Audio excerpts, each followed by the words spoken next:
Jangan coba-coba 1 liter pelarut perasan tebu ini ditambahkan eco farming, diperam 3 malam, aplikasi ke daun, itu pasti menguning. Jangan sampai ada kegagalan. Nah, makanya pentingnya training itu seperti ini. Kemudian glukosa itu apa? Coba ada yang tahu nggak? Kenapa harus ditambahkan gula? Ada yang tahu? Glukosa itu rumus kimianya C6H12O6. Seperti ini gula pasir. Ini termasuk kandungan glukosa dia tinggi. Kemudian air perasan tebu sama, glukosanya tinggi. Gula pasir sama. Nah, itu tujuannya unsur karbon yang ada pada glukosa ini akan dimanfaatkan oleh bakteri dan cendawan pengurang bahan organik untuk memperbanyak dan memperkaya bakteri tersebut semakin banyak. Maka biang yang direkomendasikan untuk ke media tanam minimal 3 malam difermentasinya itu minimal. Semakin lama semakin bagus. Tapi hadisnya untuk tanah, ya Pak ya, jangan ke tanaman lagi. Karena sayang, produk bagus bisa meningkatkan hasil, salah aplikasi bisa fatal. Jadi nanti nggak ada yang jambil lagi ke Pak Ustadz Saiful Yamin ya, kasih tahu semua nih. Nah, kemudian fermentasi di dalam kondisi semi anaerob setiap 24 jam setelah ini dicampurkan, ya ini dicampurkan, coba campurkan separuh aja.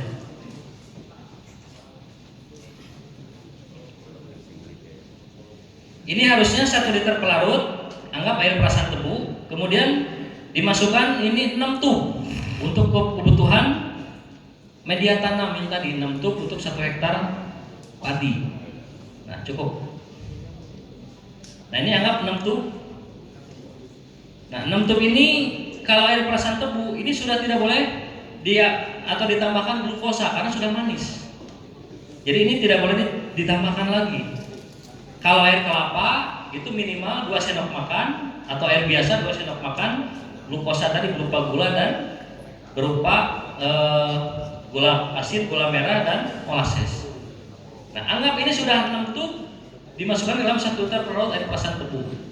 Nah, setiap 24 jam ini wajib dibuka. Kenapa dibuka? Karena di sini ada aktivitas bakteri itu hidup. Karena ini bakterinya bakteri semi anaerob. Jadi kalau ditutup terus selama 2 malam atau 3 malam bisa meledak dan akhirnya ya banyak yang terluka. Nah, kemudian biang eco farming seperti ini setelah 3 malam itu bisa diaplikasikan, yaitu tadi cara pembagiannya 1 liter yang isinya 6 tub tadi dibagi kebiasaan petani dalam aplikasi penyemprotan. Berapa tangki petani nyemprot dalam 1 hektar padi misalnya? Berapa? 16. Berapa? 20, siapa yang 20? 16. Ada yang 8, ada yang 12, ada yang 16. Saya simpulkan rata-rata itu cuma 10 tangki saja. 15 sampai 17 liter. Berarti 1000 mili ini dibagi tangki. Kalau dibikin 1000 meternya itu 1 tangki, berarti dibagi 10 tangki saja. Berarti 1000 mili dibagi 10 berapa? 100 mili saja jatahnya untuk 1 tangki. Dan kemudian ini empon-emponnya yang berupa berupa rempah-rempahnya ini jangan dimasukkan ke tangki, disaring dulu pakai kain. Ambil 100 mili, masukkan ke dalam tangki, campur sampai 17 liter maksimal. Aplikasikan, jatahnya 1 tangki 15 sampai 17 liter itu untuk 1000 meter persegi. Mohon maaf, ada air listrik nggak buat sampai ke sini? Listrik. Nah, harus listrik. Mana adanya air kelapa boleh, air biasa boleh. Yang tidak boleh itu air yang sudah ada endapan pestisida di sawah sekitar, kemudian kita aplikasikan masukkan dalam ini, itu bisa mematikan bakteri. Jadi tetap kita berpikir rasional. Air kelapa yang paling bagus itu air yang masih di dalam buahnya masih utuh. Nah, itu harus kita rekomendasikan untuk pelarut eco farming ini. Jadi tadi 1000 mili biang eco farming ini untuk berapa tangki? 10 saja cukup. Berarti 1000 mili dibagi 10 tangki, per tangkinya jadi berapa? 100 mili saja cukup. Kalau brosur lama kan masih 20 tangki, betul nggak? Nah itu pencapaian. Jadi kita ada efisiensi biaya, variabel berupa tenaga kerja, cukup 10 tangki aja beres. Tapi patokannya satu tangki itu wajib mengcover 1000 meter persegi, 0,1 hektar. Betul?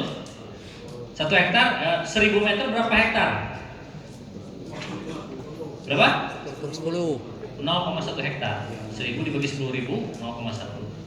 Nah, karena memang konversinya eco farming pada komoditas padi, jadi kita harus bisa menghitungnya. Makanya nanti dalam waktu singkat kita bisa cara membuat biang dosis kecil. Nah, ini 6 tub ini sudah masuk ke sini ya.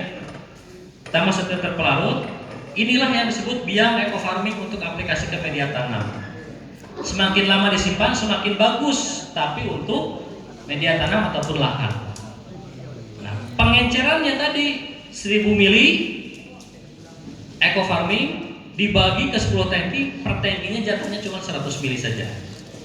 Ya. Nah, kemudian aplikasi penyemprotannya yang terbaik itu jam 7 pagi atau jam 17 menjelang maghrib. Jadi jangan sampai salah aplikasi eco farming di tengah terik matahari, itu tidak akan ada hasil. Jadi kalau pagi jam 17 atau sampai jam 18 beres semua udah. Nah, bakteri ini akan berkembang setelah 3 jam nempel di tanah. Ya, next dulu. Nah, kemudian pembiangan eco farming untuk tanaman dan daun. Jadi eco farming itu pembiangan itu ada 2. Yang pertama adalah pembiangan untuk media tanam, yang kedua untuk tanaman dan daun. Yang kita rekomendasikan untuk media tanam, untuk tanaman dan daun itu adalah urin kelinci. Kenapa urin kelinci? Karena mengandung nitrogen 2,72% yang senyawa dengan eco farming. Jadi ketika urea atau pupuk yang lain yang subsidi tidak ada, kalau kita punya peternakan, kita tenang saja punya urin kelincinya. Itu urinnya tidak kalah dengan urea. Bagaimana kalau urin orang? Bisa nggak?